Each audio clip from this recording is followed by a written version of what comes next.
জানো নয়ন দেবে যায়। আমি সভাপতি হয়েছি, আমি যেন মাথা যান প্রথম হয়েছি পঞ্চায়েত তোলবার করবো। আমার ওপরে যেন কেউ না বলে তৃণমূল করো, এই আইএসএফ করো। আর এখানে ধরো এখানে করবে আইএসএফ, এখানে 1690টা ভোটার, ধরো 1200 ভোটার তৃণমূলের, 400-500 ভোটার ধরো আইএসএফের, সেই ভোটারকে বলছে তোমরা আইএসএফ করো। আমার স্বামীকে তুলে নিয়ে গেছে, আমি চাই আমার স্বামী ঘরে ফিরে আসুক। শুধু আমার না, আরেকজনও নিয়ে গেছে, তারা বিনা অন্যায়তে চলে গিয়েছে, তাদেরকে কেন নিয়ে যাওয়া হয়েছে? ছাপ্পা ভোটের অভিযোগে গ্রেপ্তার এক তৃণমূল এজেন্ট। পুনর্নির্বাচনের সম্ভাবনা তৈরি হতে এলাকায় তৃণমূল নেতৃত্বের গাড়ি ঘিরে বিক্ষোভ স্থানীয় তৃণমূল কর্মী সমর্থকদের।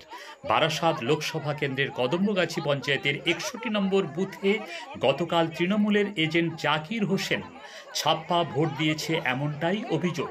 সূত্রের খবর, সেই অভিযোগের ভিত্তিতে নির্বাচন কমিশনের নির্দেশে পুনর্নির্বাচনের সম্ভাবনা প্রবল। সেই খবর পেয়েই স্থানীয় তৃণমূল নেতৃত্বের অঞ্চল সভাপতি নিজামুল কবি, ব্লক সভাপতি ইছা হক সর্দার এবং জেলা পরিষদের সদস্য মিন্টু সাহাজি তারা এলাকায় এসে বিরোধীদের সাথে বৈঠক করছে, এমনটাই অভিযোগ তুলে জেলা পরিষদের সদস্যর গাড়ি ঘিরে বিক্ষোভ স্থানীয় তৃণমূল কর্মী সমর্থকদের। ঘটনাস্থলে দত্তপুকুর থানার বিশাল পুলিশ বাহিনী। বিক্ষোভকারীদের থেকে তৃণমূল নেতৃত্বকে উদ্ধার করে পুলিশ। স্থানীয়দের অভিযোগ, অঞ্চল সভাপতি নিজামুল কবির আইএসএফের সাথে যোগ সংযোগ করে তৃণমূল কর্মীদের ফাঁসানো এবং মারধরের চেষ্টা করছে। যে তৃণমূল কর্মীদের গ্রেপ্তার করা হয়েছে তাদের গতকাল রাতেই পুলিশ ছেড়ে দেবে বলে বলেছিল, কিন্তু নিজামুল কবিরের ফোনের কারণেই তাদেরকে ছাড়া হয়নি, এমনটাই অভিযোগ বিক্ষোভকারী তৃণমূল কর্মীদের। যদিও আইএসএফের সাথে আতাতের অভিযোগ অস্বীকার করেছে বারাসাত 1 নম্বর ব্লক তৃণমূল কংগ্রেসের সভাপতি ইছা হক সর্দার। যদিও আইএসএফ কর্মীর বাড়িতে বৈঠক নিয়ে অঞ্চল সভাপতি বলেন, যারা অভিযোগ করছে তারা জানেন না কোনো আইএসএফ বা অন্য রাজনৈতিক দলের নেতৃত্বের বাড়িতে বৈঠক হচ্ছিল না। তবে আগামীকালের পুনর্নির্বাচন হবে কিনা তা সময় বলবে। কিন্তু তার আগে শাসক দলের গোষ্ঠী দ্বন্দ্ব প্রকাশ্যে আসলো কদম্বগাছি পঞ্চায়েতের সর্দারপাড়া এলাকায়। ব্যুরো রিপোর্ট, শাসন বাংলা টিভি। আমার স্বামীকে তুলে নিয়ে গেছে, আমি চাই আমার স্বামী ঘরে ফিরে আসুক। শুধু আমার না, আরেকজনও নিয়ে গেছে, তারা বিনা অন্যায়তে চলে গিয়েছে, তাদেরকে কেন নিয়ে যাওয়া হয়েছে আমি চাই। আর এটা করেছে সব কবির করেছে। কবিরকে আমরা চাই, ওকে এখানে আসতে হবে, আমার স্বামীকেও ফিরে আসতে হবে, কবিরকেও আসতে হবে এখানে। কেন বিনা কারণে এই গ্রামের লোককে উঠিয়েছে? কেন আমাদের ঘরে ঘরে সব গিয়েছে, ভাঙচুর করতে কেন গিয়েছে? কবিরের লোকজন গিয়েছে, আইএসএফ গিয়েছে, ও আইএসএফ দিয়ে সব করাচ্ছে। তৃণমূলের লোক আইএসএফকে উস্কাচ্ছে, এটা কি? এটা জানা কথা যে আইএসএফকে উস্কাচ্ছে। আইএসএফের লোক গিয়েছে আমাদের বাড়িতে, আমার একটা ছোট বাচ্চা আছে, আমি আছি, আমরা দেখতে তো পাচ্ছেন যে কত সমস্যার মধ্যে যাচ্ছি। আমরা এখানে সবাই ছিলাম, এই গ্রামে এসেছিল আমার বাবি, আমার হাজবেন্ড হচ্ছে টিএমসি করে এসছে, আর এখনো টিএমসি করছে। তাকে ভোটের দিনে অ্যারেস্ট করা হলো, যে বুথের ভেতর ছিল, সে কমপ্লিট হয়ে গেছে ভোট। তারপরে উনি যখন বার হয়েছে তখন ওনাকে দুই সাইডে হাত ধরে তাকে টানতে টানতে গাড়িতে তুলেছে। কেন? কি কারণে? সে কি করেছে? শাসক দলের বুথ এজেন্ট কেন অ্যারেস্ট হবে? কেন অ্যারেস্ট? তারা বলছে যে সে ছাপ্পা মেরেছে। সেখানে অনেক লোক ছিল, কে ছিল? আইএসএফ এর লোকরা ছিল। তাদেরকে না ধরে কেন এদেরকে একা ধরেছে? তারা তো সমদেশী, হ্যাঁ করেছে, তাতে কি? তাদেরকে ধরবে না? প্রমাণ দেখাক আমাদেরকে, ভিডিও ফুটেজ দেখাক। তারা না দেখিয়ে পুলিশরা বলে যাচ্ছে ভিডিও ফুটেজ আছে, তা কোথায় আছে? আপনার কি মনে হয় সম্পূর্ণ চক্রান্ত? এটা সম্পূর্ণ চক্রান্ত করা হয়েছে আমার স্বামীর নামে। এটা কবির করেছে, এটা পঞ্চায়েত সভাপতি। উনি ভিতরে আইএসএফ করান, আর সামনাসামনি দেখাচ্ছে সবাই যে উনি টিএমসি। কারিমা সুলতানা, জাকির সর্দার।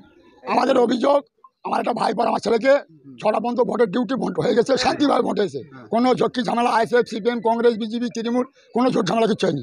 6টা রয়ে গেছে, দৌড়মুড়ি দিয়েছে, ওরা বার হচ্ছে, ওদের দুজনা তুলে চলে গেছে। সঙ্গে সঙ্গে দিদির কাছে ফোন করা হলো, দিদি বলে ঠিক আছে আমরা দেখছি। স্যার আসলে স্যারের কাছে ফোন করলো, বলে 9টার মধ্যে ছেড়ে দিচ্ছি। কাল থেকে এই পর্যন্ত ছাড়ছে না।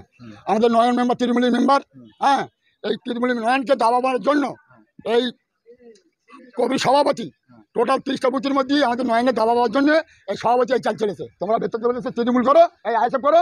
আর এখানে ধরো এখানে করবে আইএসএফ, এখানে 1690টা ভোটার, ধরো 1200 ভোটার তৃণমূলের, 400-500 ভোটার ধরো আইএসএফের, সেই ভোটারকে বলছে তোমরা আইএসএফ করো। হ্যাঁ, জানো নয়ন দেবে যায়।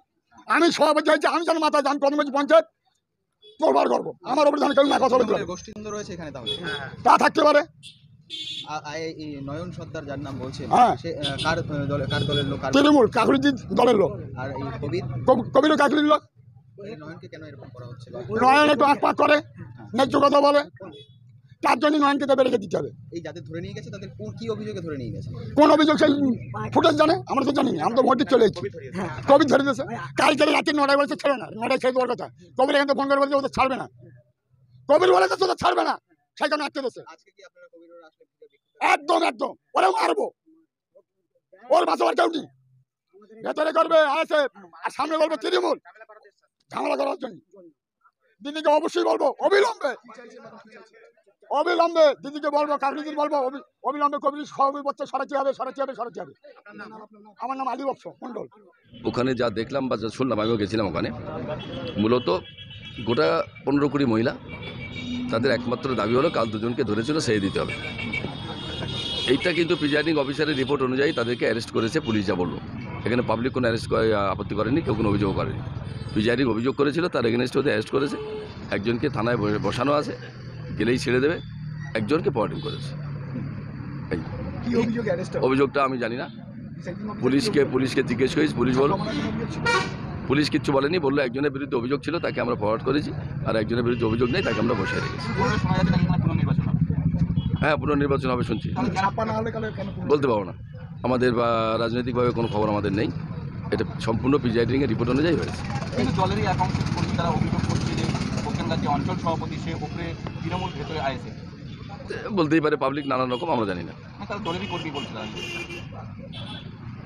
এটা আমাদের জানা নেই। এই কার্যত দেখা জেলা সভাপতির জেলা পরিষদের সদস্যকে গাড়ি ঘিরে বিক্ষোভ করছে তৃণমূলের কর্মী সমর্থক। বিক্ষোভ মানে ব্যাপারটা হলো ওখানে দাঁড়িয়ে তাদের একটাই দাবি যে আমাদের দুজনকে ছেড়ে দেওয়া হোক, আপনি একটু সুপারিশ করেন, করে ছাড়িয়ে দেন। এখন একজন জেলা পরিষদের সদস্য সুপারিশ করলেই কারোর বিরুদ্ধে অভিযোগ থাকলে থানা ছেড়ে দেয় নাকি?